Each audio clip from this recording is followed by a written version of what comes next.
우리에게 들려지는 하나님의 말씀은 마태복음 27장입니다. 마태복음 27장 45절로 50절의 말씀, 마태복음 27장 45절로 50절의 말씀.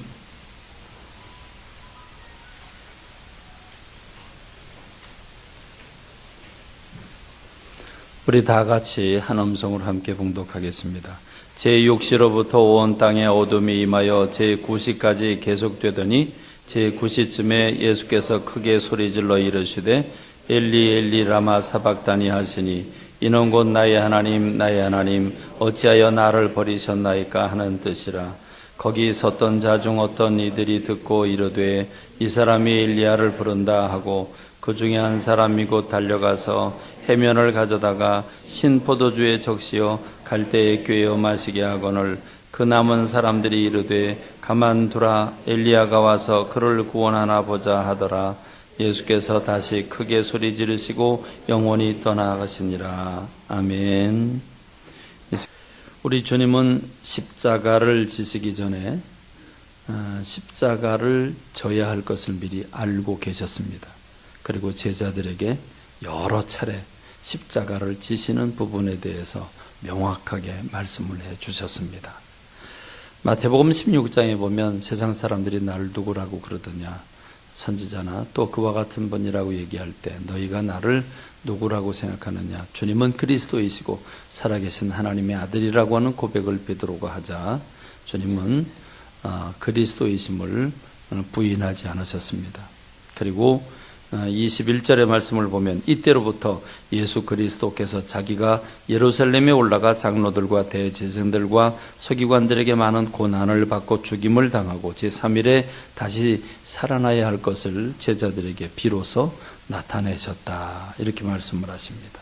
그리고 나서 여러 차례 예수님은 십자가에서 고난을 받으시고 죽으시고 다시 부활하셔야 된다는 말씀을 하셨습니다. 여러분, 우리 인생들은 자기가 언제 죽는지를 모릅니다. 근데 내가 어떠한 죽음을 죽어야 하고 그리고 언제 죽어야 되는 걸 알고 그걸 사랑하는 제자들에게 얘기하는 주님의 마음은 어떠했을까? 오늘 십자가를 앞에 둔 주님의 마음을 묵상하는 오늘 저와 여러분이 되기를 바랍니다. 심지어는 가룟 유다라고 하는 예수님의 제자, 3년 동안이나 한 솥단지의 밥을 같이 먹고 사랑을 나누었던 유다라고 하는 제자가 자기를 팔 것을 미리 알고 계셨습니다.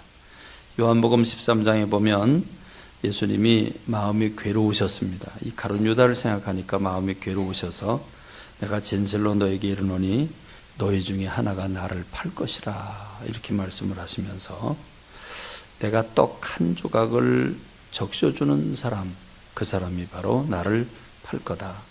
그리고 가룟 유다에게 떡을 주십니다. 그러자 사탄이 그 마음속에 들어가게 되고 예수님께서 그 유다에게 네가 하고자 하는 일을 속히 해라 그럽니다. 여러분, 가룟 유다가 하려고 하는 일이 뭐겠습니까? 예수님을 배반하고 예수님을 십자가에 못 박도록 인도하는 역할을 하지 않습니까? 그러니까 네가 하는 일을 속히 해라 하는 이야기는 나를 십자가에 못 박으라고 권고하는 거나 다름없는데 그 말씀을 하실 때 주님의 마음은 어떠하셨을까? 이 모든 것을 아시면서 마지막 제자들과 함께 만찬을 나누어야 되는 주님의 마음은 어떠하셨을까? 이제 마지막 만찬입니다. 이 세상에서 제자들과 나누는 마지막 만찬인데 예수님은 이렇게 말씀을 하십니다. 누가복음에 보니까 내가 고난 받기 전에 너희들과 함께 이 유월절 만찬을 나누기를 정말 원하고 원했다. 그러면서 내가 이 유월절이 하나님의 나라에서 온전히 이루어질 때까지 내가 포도나무에서 난 열매를 다시는 먹지 않겠다. 하나님 나라에서 너희들과 함께 나누기 전까지 내가 포도나무의 열매를 입에 대지 않겠다. 이 말씀을 하십니다. 그러면서 떡을 가져 감사 기도를 하시고 받아 먹어라. 이것은 너희를 위해 찢는 내 몸이다. 이렇게 얘기를 하시고 또 잔을 주시면서 너희를 위해 흘리는 내 피다. 이렇게 말씀을 하십니다. 여러분, 지금 이 만찬이 마지막 만찬입니다. 떡을 나눠주면서 내 살을 찢어 너희들에게 주는 거다. 잔을 나눠주면서 너희를 위해 흘리는 나의 피다. 여러분, 이 말씀을 하시면서 떡을 떼어주고 잔을 나눠주는 주님의 마음은 과연 어떠셨을까? 이제 몇 시간 후면 주님이 체포되시고 십자가에 못 박혀 고난을 받아야 한다고는 사실을 뻔히 아시면서 지금 마지막으로 하는 그 만찬, 그리고 이 떡과 잔이 주님의 살이고 주님 피라고 하는 것을 알려준 주님의 마음은 어떠했을까?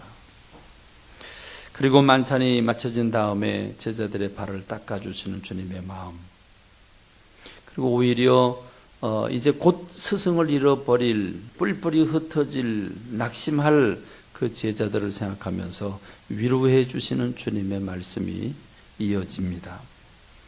자, 내가 하나님께, 아버지께 구해서 또 다른 보혜사를 너에게 보내주겠다. 주님이 지금까지 그들을 보호하고 인도해 주셨는데 나 말고 또 다른 보혜사를 너희들에게 보내주도록 하겠다. 그는 진리의 영인데 세상은 그를 능히 받지 못하지만 너희들은 그분을 모시게 될 것이다. 그분이, 그 보혜사 성령님께서 오셔서 너희 마음에 계실 텐데 내가 너희들을 고아와 같이 버려두지 않겠다. 이렇게 말씀을 하십니다. 제자들을 버리고 가야 하는 주님의 마음, 그들을 고아처럼 버려두지 않겠다. 이렇게 말씀을 하십니다. 그러면서 그들에게 다가올 위험을 얘기해 줍니다. 고난을 얘기해 줍니다. 세상 사람들이 너희들을 출교할 뿐만 아니라 너희들을 죽이기까지 할 텐데 너희들을 죽일 때에 이것이 하나님을 섬기는 방법이다. 이렇게 착각하면서 너희들을 죽이게 되는 일까지 있을 것이다. 이렇게 이야기를 해줍니다. 조금 있으면 너희가 나를 보지 못하겠고 또 조금 있으면 나를 볼 거다.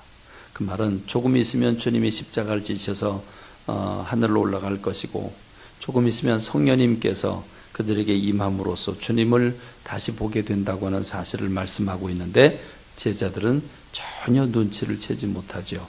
그게 도대체 무슨 말입니까? 조금 있으면 나를 못 본다. 조금 있으면 나를 본다. 그 말은 무슨 말입니까? 이렇게 묻는 제자들의 모습을 보죠.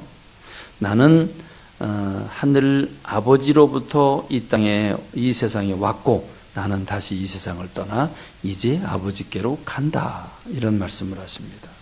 그러면서 봐라, 너희가 다 각각 제 곳으로 흩어지고 나를 혼자 둘 때가 오나니 벌써 왔도다. 그러나 내가 혼자 있는 것이 아니라 아버지께서 나와 함께 계시느니라. 이것을 내가 너에게 알려주는 이유는 너희로 내 안에서 평안을 누리게 하기 위함이다. 세상에서는 너희가 환난을 당하겠지만 담대해라. 내가 세상을 이겼다. 이렇게 주님 말씀을 하십니다. 그러니까 이제 제자들을 버려두고 가야 하는 주님이 제자들에게 애타는 마음으로 그들을 위로하고 용기를 주고 앞으로 다가올 것을 미리 알려주면서 격려하는 주님의 마음을 우리가 느낄 수 있습니다. 이제 십자가에 달리기 위해서 겟세마네 동산으로 가시게 되는데 그 동산에서 마지막 밤을 보내면서 이 밤이 지나고 나면 주님이 이제 십자가를 지십니다. 그 밤에 그 겟세마네 동산에서 부르짖어 기도하는 주님을 우리가 떠올릴 수 있습니다. 그때 예수님의 마음을 마태복음 26장 37절로 38절은 이렇게 소개하고 있습니다. 베드로와 야고보, 요한을 데리고 따로 이렇게 이제 제자들을 놔두고 세 제자를 따로 불러서 데리고 가면서 주님이 그 마음이 고민하고 슬퍼하시면서 말씀하셨다. 그러면서 제자들에게 이렇게 얘기를 하죠. 내 마음이 매우 고민하여 죽게 됐다. 그러니 너희는 여기 머물러 나와 함께 깨어있자. 이렇게 말씀을 하십니다. 우리는 이 죽겠다, 죽고 싶다 하는 말을 너무 쉽게 내뱉습니다. 근데 주님은 평생 동안 딱 한 번 죽겠다는 말을 딱 한 번 하셨습니다. 내가 심히 고민하여 죽게 되었다, 이렇게 얘기를 하십니다. 여러분, 우리는 예수님이 십자가를 지실 때 하나님의 아들이니까, 신이니까 조금도 고통도 없이 그냥 자연스럽게 십자가를 지셨을 것이라 이렇게 생각하지만 결코 그렇지 않음을 오늘 우리가 이 말씀들을 통해서 느낄 수 있습니다. 내 마음이 매우 고민하여 죽게 되었다. 정말 죽을 지경이 되신 주님의 모습을 우리가 느낄 수 있습니다. 그래서 주님 앞에 기도합니다. 할 수만 있거든 이 잔을 내게서 떠나게 해달라고, 지나가게 해달라고 기도하면서, 그러나 내 원대로 마옵시고 아버지 원대로 해달라고 이렇게 기도를 합니다. 그러고는 주님의 그 기도의 모습이 어떤 모습인지 누가라고 하는 제자는 이렇게 소개합니다. 천사가 하늘로부터 예수께 나타나 힘을 더하더라. 예수께서 힘쓰고 애써 더욱 간절히 기도하시니 땀이 땅에 떨어지는 핏방울같이 되더라, 그럽니다. 그렇습니다. 주님은 땀이 땅에 떨어지는 핏방울이 되는 것처럼 그렇게 정말 온 열과 성을 다해서 기도를 하십니다. 그렇죠, 여러분. 내가 죽는 순간을 모르면 차라리 편한데 어떤 죽음을 죽어야 되는지 그 죽음의 시각을 아시는 주님께서 오늘 마지막 그 밤에 기도하시는 그 마음이 얼마나 죽을 지경이 되셨겠습니까? 주님은 그런 과정을 거치면서 주님은 마음에 결단을 내리십니다. 십자가를 지실 것을 선택을 하십니다. 마침내 때가 됩니다. 가룟 유다가 검과 몽둥이를 가진 무장한 무리를 이끌고 데리고 올 때 성질 급한 베드로가 가지고 있던 칼을 휘두릅니다.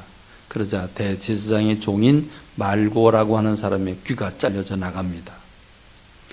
그때 예수님은 그 땅에 떨어진 귀 조각을 집어서 그 말고라고 하는 사람 귀에 다시 붙여주면서 이렇게 말씀을 하십니다. 마태복음 26장 53절에 보면 너는 내가 내 아버지께 구하여 지금 12군단 더 되는 천사를 보내시게 할 수 없는 줄로 아느냐? 내가 만일 그렇게 하면 이런 일이 있으리라고 하는 성경이 어떻게 이루어지겠느냐?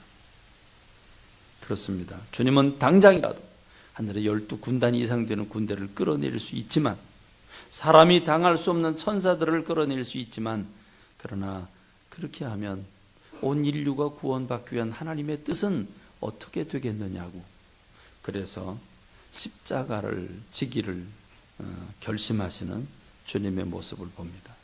하나님의 뜻에 순종하고 자기를 죽기까지 십자가에 내어놓는 주님의 모습입니다. 뻔히 어떤 고통이 찾아오고 어떤 아픔이 찾아오고 어떤 고민과 죽을 만큼의 갈등이 찾아오신다는 걸 뻔히 알면서 주님은 당신의 몸을 내맡깁니다. 체포되시고 신문을 받으십니다. 그렇게 해서 신문 받는 주님이 빌라도 앞에서 무슨 변명을 할 필요가 있겠습니까? 스스로 죽기를 결심하셨는데, 인류를 위해서 십자가를 지시기로 결심하셨는데 무슨 변명을 하겠습니까? 침묵으로 일관을 하십니다. 마태복음 27장은 이렇게 표현하죠. 대제사장들과 장로들에게 고발을 당하되 아무 대답도 아니하시는지라. 이 빌라도가 그들이 너를 쳐서 얼마나 많은 것으로 증언하는지 너 못 듣냐? 한마디도 대답지 아니하시니 총독이 크게 놀라워하더라. 마태복음은 이렇게 기록하고 있습니다. 그렇습니다. 총독 빌라도는 많은 중죄인들을 많이 다스려 왔습니다. 그들은 하나같이 말이 많았습니다. 거짓말을 해서라도 자기 자신을 변호하고 목숨을 조금이라도 부지하려고 얼마나 많은 죄수들이 발버둥을 쳤습니까? 그런데 이 예수라고 하는 사나이는 단 한마디도 하지 않을 뿐만 아니라 아예 변호하려고 하는 기색조차 없습니다. 빌라도는 말합니다. 나는 너를 놓아줄 권한도 있고 십자가에 못 박을 권한도 있다는 걸 넌 모르느냐? 예수님께서 대답을 하십니다. 그 권한도 위에서 하나님이 주지 않으셨으면 나를 해할 권한이 없다. 그러므로 나를 내게 넘겨준 자의 죄는 더 크다. 이렇게 말씀을 하십니다. 그러자 이 빌라도가 예수님을 도와주려고 힘썼다. 성경은 이렇게 소개하고 있습니다. 그렇습니다. 오늘 저는 여러분과 함께 이 고난주간 종료주일을 맞으면서 한 본문에 집중하기를 원합니다. 그것은 오늘 우리에게 읽은 본문입니다. 마태복음 27장 45절로 46절, 제6시로부터 온 땅에 어둠이 임하여 제9시까지 계속되더니 제9시쯤에 예수께서 크게 소리질러 이르시되 엘리 엘리 라마 사박다니 하시니 이는 곧 나의 하나님 나의 하나님 어찌하여 나를 버리셨나이까 하는 뜻이라.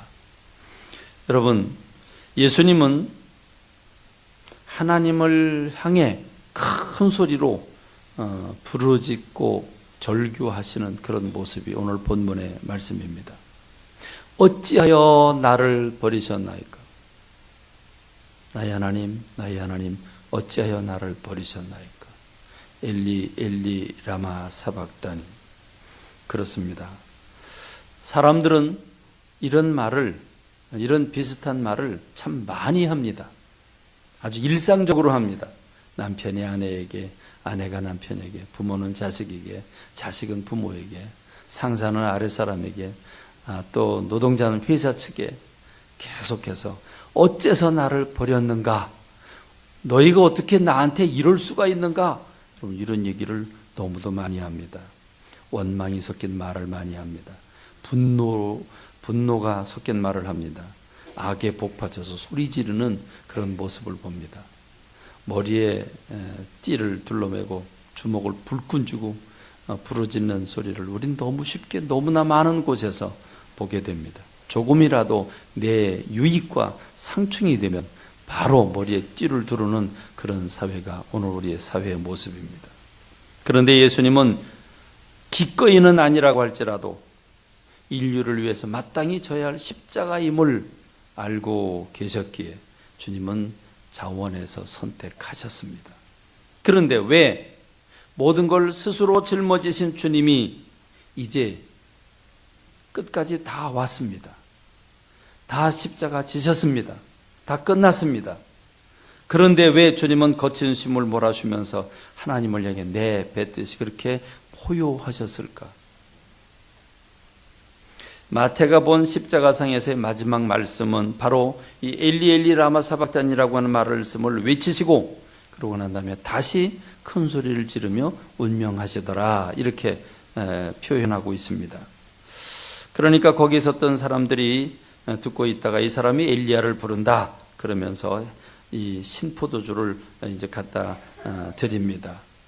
그랬더니 다른 사람들이 가만 놔둬라, 엘리야가 와서 저를 구원하나 두고 보자.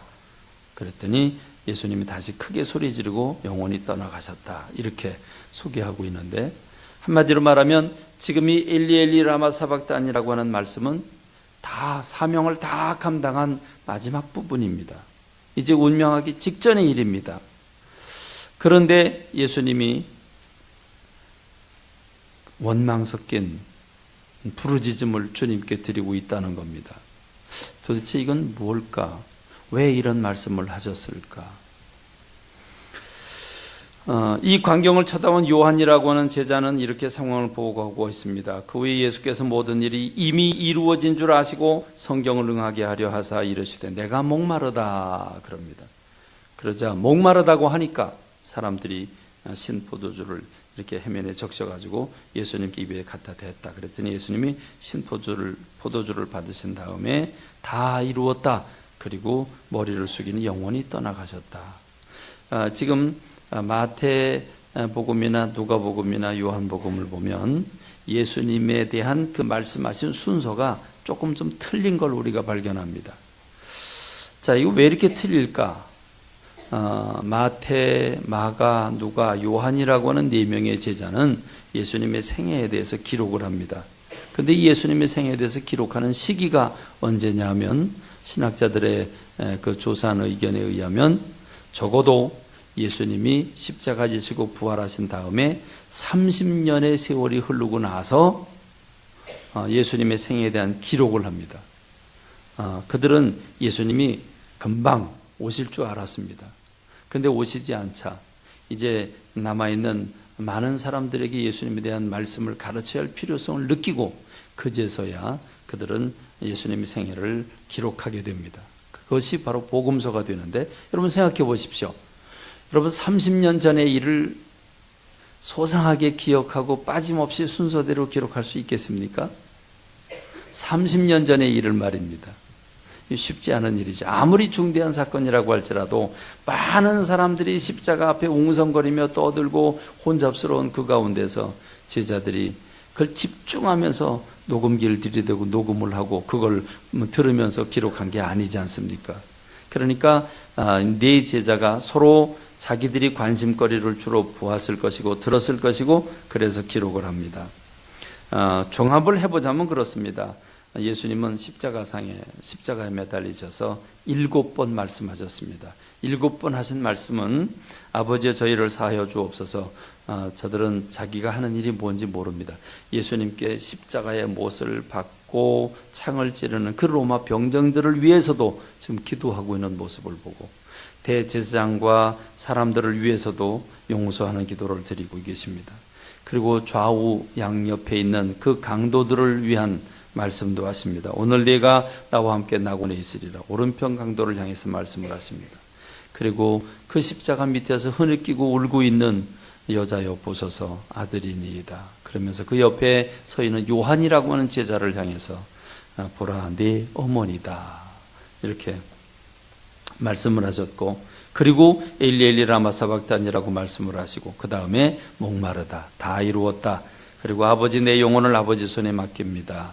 아마 이 순서가 이 사복음서를 종합해 보면 이런 순서가 될 것이라고 생각을 합니다. 자, 그러니까 엘리 엘리 라마 사박단이라고 하는 말은 4번째 하신 말씀입니다. 근데 이 시기적으로 보면, 시간적으로 보면 아주 의미 깊은 메시지가 있습니다. 자, 마가복음 15장 25절에 보면 때가 제3시가 되어 십자가에 못 박으니라 그랬습니다. 제3시라고 하는 건 오전 9시입니다. 우리말로는 오전 9시입니다. 그러니까 오전 9시에 예수님 십자가에 못 박히셨습니다. 그리고 마태복음에 보면 제6시로부터 온 땅에 어둠이 임하여 제9시까지 계속되더니 6시는 종호입니다. 그러니까 9시에 못 박히시고 12시, 3시간이 지나고 나서 12시부터 오후 3시까지 어둠이 임했다고 그랬습니다. 태양이 빛을 잃었습니다. 캄캄한 칠흑 같은 어둠이 옵니다. 그리고 이 3시간 동안 침묵이 이루어집니다. 그리고 난 다음에 어둠이 거치면서 주님이 제9시쯤 그랬습니다. 9시쯤 예수께서 크게 소리질러 이르시되 엘리 엘리 라마 사박다니 이렇게 외칩니다. 그러니까 나의 하나님 어찌 나를 버리시나이까 큰 소리로 외치신 이 말씀은 3시간 동안의 침묵을 깨시고 그리고 주님이 외치시는 말씀이십니다. 그렇습니다. 그러니까 십자가를 지시고 정오가 되기 전에 3가지 말씀을 하셨고, 그리고 난 다음에 흑암이 찾아오고 흑암이 끝나면서 주님이 외치면서 네 말씀을 하시게 되는데, 그 첫 번째 하신 말씀이 침묵을 깨고서 하시는 말씀이 엘리 엘리 라마 사박단이를 외치시게 된다는 것입니다. 그러니까 이 말씀은 침묵을 끝내면서 큰 소리로 외쳤다. 어찌하여 라고 하는 한거가 또는 원망이 섞인 듯한 그런 부르짖음을 주님이 하나님 앞에 드리고 있습니다. 왜 모든 것을 짊어지시고 인류를 위해 십자가를 지셔야 된다고 하는 걸 알고 자원해서 그 십자가를 지신 주님이 왜 당신의 운명이 이미 다 되셨는데, 이제 사명을 다 하셨는데, 이제 운명할 순간이 되었는데 조금만 참으시면 되는데 왜 주님이 어찌하여 나를 버리셨냐고 하는 원망 섞인 듯한 이런 부르짖음을 왜 하셨는가 하는 말씀입니다. 여기에 우리가 깨달아야 할 말씀이 있습니다. 그것은 바로 하나님께서 독생하신 아들이라 할지라도, 독생하신 아들이라고 할지라도 우리 인생들을 위해서 철저히 외면하시고 그 아들을 버리셨다는 사실을 지금 주님이 강조하고 계시는 것입니다. 어찌하여 나를 버리셨나이까? 그건 주님의 원망이 아닙니다. 그렇게 버리시면서까지 우리를 사랑하셨고 우리를 구원하시기 위한 하나님의 마음을 표현해 주고 있습니다. 하나님은 사랑이십니다. 사랑이신 하나님, 그 신은 세상에서 말하는 모든 신들, 그리스 로마 신화를 읽어보고 그리고 토테미즘이나 또는 샤머니즘에서 수많은 무당들과 귀신들을 다 열거해보면 모든 신들은 인간의 피를 빨아먹고 삽니다. 인간의 영광을 가로챕니다. 인간의 목숨 같은 건 우습게 여깁니다. 그리스 로마 신화를 보십시오. 해괴망측한 일이 너무도 많이 생깁니다. 사람의 목 베는 것쯤은 아주 쉽습니다. 목을 베놓고 내가 잘못했네.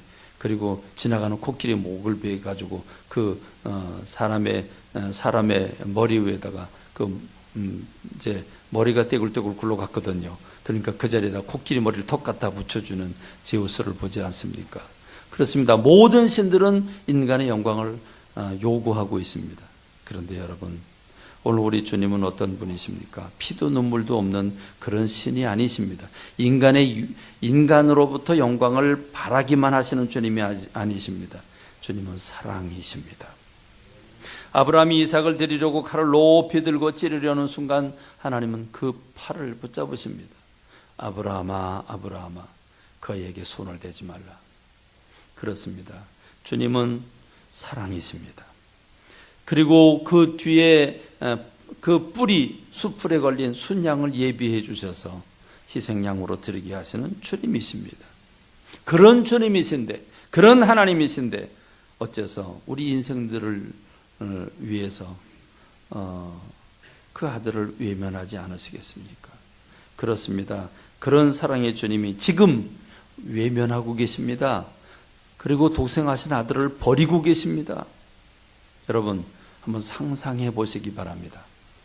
예수님께서 그 흑암 가운데 침묵을 지키시다가 마침내 큰 소리로 당신이 운명할 순간이 다 되매 엘리 엘리 라마 사박다니를 어떻게 외치셨습니까? 시처럼 울부셨습니까? 여러분, 그 부르짖는 음성이 어떤 음성일 것 같습니까? 여러분, 그 십자가상에서 피 흘리며 절규를 하실 때 하나님께서 그 독생하신 아들을 쳐다보면서 어떤 행동을 하셨을까요? 어떤 모습을 하셨을까요? 애써 눈물 지으며 외면하시는 우리 주님의 모습이 느껴지지 않습니까? 눈을 지그시 감고 계신 주님의 모습이, 고개를 돌리고 계신 모습이 여러분 보이지 않습니까? 그렇습니다. 하나님은 철저하게 독생하신 아들을 버리셨습니다. 왜 버리셨습니까? 당신이 지으신 인생들을 구원하시기 위해서입니다. 인생들을 사랑하셨기 때문입니다. 미추라기 여호와를 잘 아시죠? 사냥꾼이 아침에 사냥하러 산으로 올라가는데 어미 미추라기가 사냥꾼이 올라가는 모습을 발견합니다. 그리고 산에 올라가면 제발 내 새끼들만큼은 잡지 말아달라고. 네 새끼가 어떻게 생겼는데 그러냐? 제일 이쁜 것들만 빼놓고 미운 것만 잡으라고. 그리고 저녁 해질녘에 사냥꾼이 산에서 내려오는데 옆구리에 모두 미추라기 새끼들만 주렁주렁 달았다고 그러죠. 그래서 미추라기도 제 새끼는 이쁘다고 그런다 그럽니다. 그렇습니다. 독생하신 아들을 철저히 외면하신 것은 하나님의 사랑이십니다. 그 외에 어떤 말로도 그것을 대신 표현할 말이 없는 줄로 믿습니다. 여러분, 제 입이 짧아서 다 표현하지 못하는 게 너무 한스럽습니다. 십자가 사형이라고 하는 제도가 어떤 제도입니까? 인간에게 극한 고통을 남겨주고 많은 사람들에게 그 고통을 보여주기 위해서 고안한 제도가 십자가 형틀입니다. 여러분, 지금까지 인류 역사는 그 교수형에 처하거나 총살형에 처하거나 이 처형을, 형벌을 줄 때, 처형을 할 때 최소한 그래도 죽는 순간에는 그 고통을 면하게 해주려고 노력을 해왔습니다. 그래서 많은 노력을 했는데, 근데 이 십자가라고 하는 건 예외입니다. 최대한 고통을 느끼게 해주려고 십자가에 매답니다. 많은 사람들에게 얼마나 그 로마에게 항거할 때 어떤 결과가 오는가를 보여주기 위해서, 비참한 걸 보여주기 위해서 십자가 형태로 매달아 놓은 것입니다. 예수님은 밤새도록 신문을 받으셨습니다. 그리고 태장을 맞으시죠. 40에 하나 감한 매를 맞습니다. 40대를 맞으면 죽기 때문에 40에 하나 감한 매를 맞습니다. 여러분, 그 로마 병사들이 가지고 있는 채찍 아시죠? 여러분 영화에서 보셨죠? 그 채찍이 상당히 깁니다. 그걸 먼 거리에서 휘두릅니다. 휘두르면 몸에 착 감기게 되는데, 그 감기는 그 끝자락에 쇠조각이나 돌조각을 매달아 놓습니다. 그러니까 그게 몸에 박히게 되죠. 그리고 그 채찍을 다시 잡아당길 때 여러분 살처럼이 뚝뚝 떨어져 나갑니다. 그 39대를 맞으면 온몸이 피투성이가 될 수밖에 없습니다. 온몸이 누더기처럼 됩니다. 여러분, 그 채찍 한 대를 맞을 때 어떤 고통이 오겠습니까? 여러분 한번 생각해 보시기 바랍니다. 그냥 매질을 당하는 게 아니라고 하는 걸 압니다. 그리고 당신이 져야 할 십자가를 지고 골고다산으로 올라가야 합니다. 여러분, 그 십자가가 뭐 이런 막대기겠습니까? 그 육중한 젊은이가 매달려야 합니다. 그러면 그 길이가 얼마나 길고 얼마나 두껍겠습니까? 통나무를 지고 올라가야 되는데, 여러분, 그 얼마나 무겁겠습니까? 기록에 의하면 예수님은 이미 모든 기운을 다 빼고 있는데 22번 넘어지셨다고 하는 기록이 있습니다. 이 비아돌로로사라고 하는 마지막 골고다산 올라가는 그 마지막 거기에서 7군데에 주님이 넘어지셨다. 그래서 넘어진 곳, 바람벽에 손을 댄 곳, 그게 진짜인지 아닌지는 모르겠습니다. 그러나 주님이 넘어진 것만은 틀림없습니다. 그래서 오죽하면 구레네 사람 시몬이라고 하는 길 가는 사람을 붙잡아서 다른 사람에게 강제로 그 십자가를 대신 짊어지고 가게 했겠습니까? 그리고 뉘어놓습니다. 손목과 발목에 대못을 박습니다. 여러분, 그 망치로 한 번 한 번 내려칠 때마다 그 극한 고통이 온몸을 찢어대지 않겠습니까? 그리고는 십자가를 세우는데 이미 파놓은 구덩이에 고정시키기 위해 십자가를 내려뜨립니다. 여러분, 살살 했겠습니까? 이미 십자가에 못을 박아놨는데 그 상태에서 여러분 그 구덩이에다가 십자가를 세우려고 하면 얼마나 덜컹거리겠습니까? 그때 온몸이 찢어져 나가지 않겠습니까? 그렇습니다. 근육과 신경이 어떻게 되는지 여러분 한번 상상해 보시기 바랍니다. 그리고 난 뒤에 창으로 옆구리를 찌릅니다. 물과 피가 다 쏟아져 나옵니다. 그리고 9시에 매달렸으니 서서히 태양이 떠오르기 시작을 하고, 여러분 그 12시가 될 때 갈증이 얼마나 심하겠습니까? 로마도 양심은 있어서 신포도주를 마시도록 그렇게 허용한 모습을 보면 얼마나 갈증이 심하겠는가를 이해할 수 있습니다. 그렇습니다.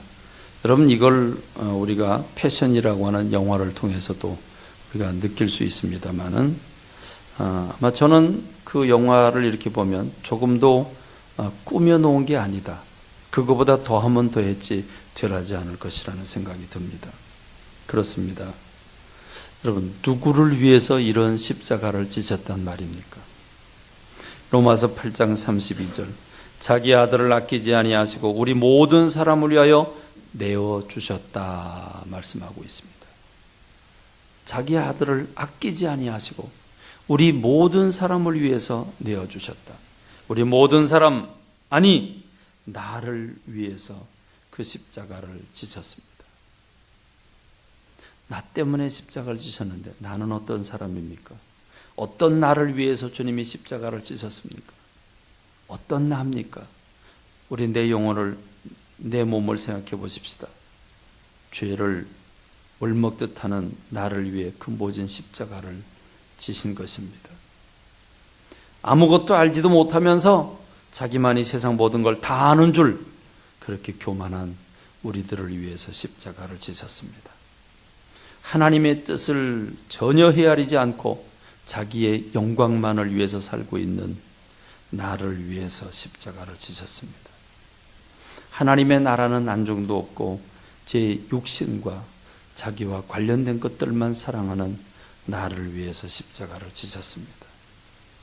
행여 누가 내 이야기를 하려고 하면 몸부림치며 못 견뎌 하는 나를 위해서 십자가를 지셨습니다. 내가 조금만 손해를 보려고 하면 못 견뎌 하는, 누가 내 얘기를 하면 화가 나고 견딜 수 없는 그런 나를 위해 십자가를 지셨습니다. 더럽고 추하고 부끄럽고 나약한 나를 위해 십자가를 지셨습니다. 그럼에도 불구하고 우리는 그 십자가가 나를 위해 지셨음에도 불구하고 우리는 지금 어디를 쳐다보고 있습니까? 우리의 손에 움켜쥐고 있는 것은 무엇입니까? 우리는 지금 무엇에 사로잡혀 있습니까? 고난 주간을 만난 성도 여러분, 또 이 방송을 시청하는 시청자 여러분, 오늘 우리가 지금 바라봐야 할 것이 무엇입니까? 우리가 붙잡아야 할 것이 무엇입니까? 주님의 십자가 앞에 엎드려서 그 십자가를 붙잡아야 되는 줄로 믿습니다. 히브리서 12장 1절, 이러므로 우리에게 구름같이 둘러싼 허다한 정인들이 있으니 모든 무거운 것과 얽매이기 쉬운 죄를 벗어버리고 인내로서 우리 앞에 당한 경주를 하라고 권고하고 있습니다. 믿음의 주여 또 온전케 하신 이 예수를 바라보자. 그는 그 앞에 있는 기쁨을 위하여 십자가를 참으사 부끄러움을 개의치 아니하시더니 하나님 보좌 우편에 앉으셨다고 말씀하고 있습니다. 그러므로 너희가 피곤하여 낙심하지 않기 위해서 죄인들이 이같이 자기의 거역한 일을 참으신 예수 그리스도를 생각하라고 했습니다. 오늘 우리는 죄와 싸우되 아직 피 흘리기까지 하지 않았다고 우리에게 말씀하고 계십니다. 그러므로 오늘 저와 여러분들은 우리를 위해 피 흘리신 그 십자가 앞에 엎드려야 될 것입니다. 그 십자가를 바라보고 십자가를 붙들어야 될 것입니다. 그때 주님의 위로가, 주님의 구원이, 주님의 은혜가 우리 가운데 임할 것입니다. 로마서 8장 31절, 그런즉 이 일에 대하여 우리가 무슨 말하리요? 만일 하나님이 우리를 위하시면 누가 우리를 대적하리요? 자기 아들을 아끼지 아니하시고 우리 모든 사람을 위하여 내어주신 이가 어찌 그 아들과 함께 모든 것을 우리에게 주시지 않겠는가? 기도하겠습니다.